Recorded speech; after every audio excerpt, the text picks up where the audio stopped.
Sziasztok! Ez a silvermoon.hu pár perc pénzügy sorozata. Ma a vésztartalékról lesz szó. A vésztartalék nem más, mint egy olyan számla, amelyre azt az összeget helyezed el, amelyet csak és kizárólag vészhelyzetben használsz fel. Ilyen vészhelyzet lehet a munkahely elvesztése, betegség vagy bármely olyan nagyobb nem várt kiadás, amely szükségessé teszi ennek a felhasználását. A 180 centi képátmérőjű plazma tévé nem életbe vágott. A vésztartalék tehát az a pénzmennyiség, amiből negyed éven keresztül, fél éven keresztül gond nélkül meg tudsz élni, úgyis, hogyha semmilyen bevételed nincsen. Enélkül nem lehet elképzelni valódi függetlenséget, valódi pénzügyi szabadságot. Most gondolj bele, elkezdesz mondjuk tartalékolni, befektetsz akár a saját vállalkozásba, akár bármi másba, nincs mögötted tartalék, és jön egy karantén. Nagyon sok helyen láttuk azt, hogy azért kerülnek bajba a cégek, azért kerülnek bajba a magánszemélyek, mert nem volt mögöttük semmiféle védőháló. Ha lett volna olyan eszköz mögöttük, amiből gond nélkül akár fél éven keresztül is elvannak, anélkül is, hogy egy fillért is keresnének bármilyen forrásból is, nyilván nem lett volna problémájuk. De ezen kívül miért is van szükség arra, hogy legyen egy vésztartalékod?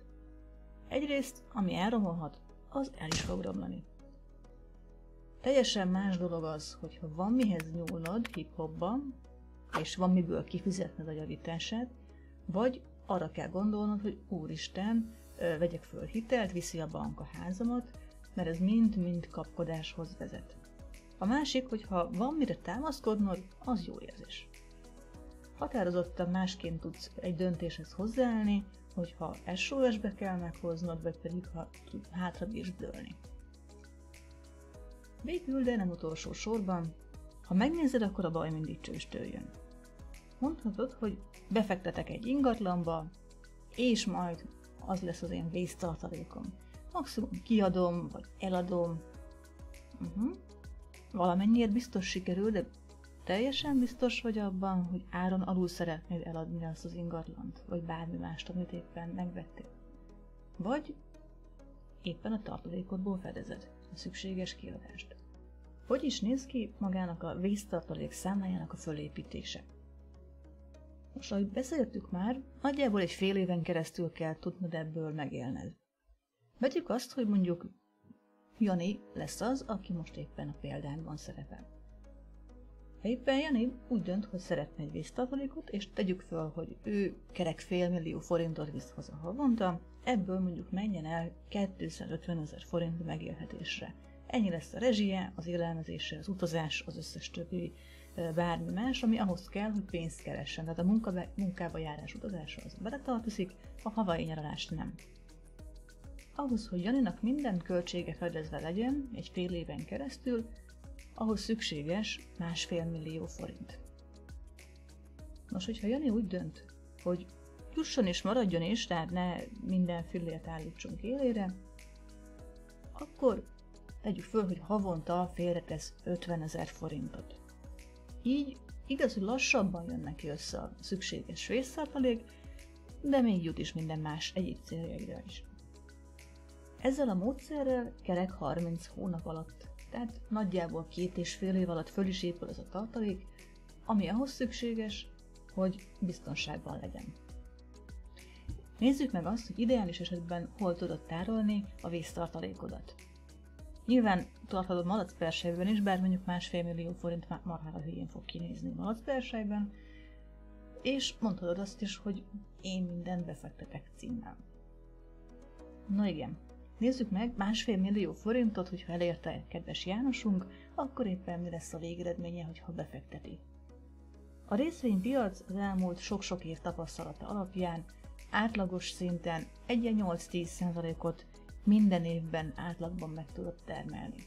Vegyük azt, hogy most 10%-kal számolunk, hogy könnyű legyen.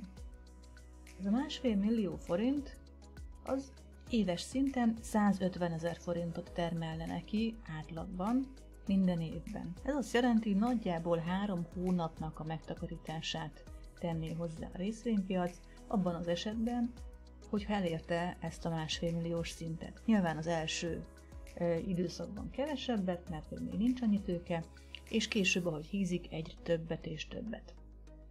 Na de tényleg részvényben kell egy vésztartalékot tartani? Nos nem. Ugyanis, hogyha baj van, a részvénypiac mehet lefele is. Te is láttál már rá példákat, hogy beszakadtak az árfolyamok. Most hiába termel meg átlagban 10%-ot, hogyha éppen baj esetén mondjuk -80-on tudja eladni, azzal nem megy semmire. Viszont a másik véglet sem egy egészséges, amikor mindent készpénzben tart. Valamennyit tarts készpénzben, hogy ne kelljen mindig bankba rohangálni, viszont az összes többinél keress olyan helyet neki, amely az infláció szintjét kitermeli.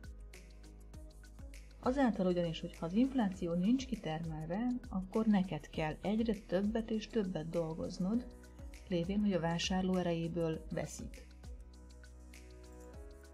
Az, hogy melyik eszköz az, amely számodra megfelelő szinten kitermeli az infláció szintjét és megfelelő hozzáférhetőséget is biztosít, azt nyilván itt most nem tudom neked megmondani, az egy személyes beszélgetés alkalmával szokott megtörténni. Itt jellemzően kötvénypiacon tudunk gondolkodni. De ettől függetlenül ez az eszköz lehetővé teszi neked azt, hogy ne neked kelljen az infláció után futni, hanem ez kész legyen. Tehát összefoglalva, a vésztartalék az a pénzeszköz, amelyekből nagyjából egy fél éven keresztül meg tudsz élni, mind magánszemély, mind vállalkozás, külön-külön is, akkor is, hogyha egyetlen fillér bevételed nincsen, viszont a kiadásaid maradnak. Ezt fel tudod használni minden olyan esetben, amikor tényleg bajba kerülsz, és megóv téged egy védőhálóként attól, hogy a teljes addigi munkád összeomoljon.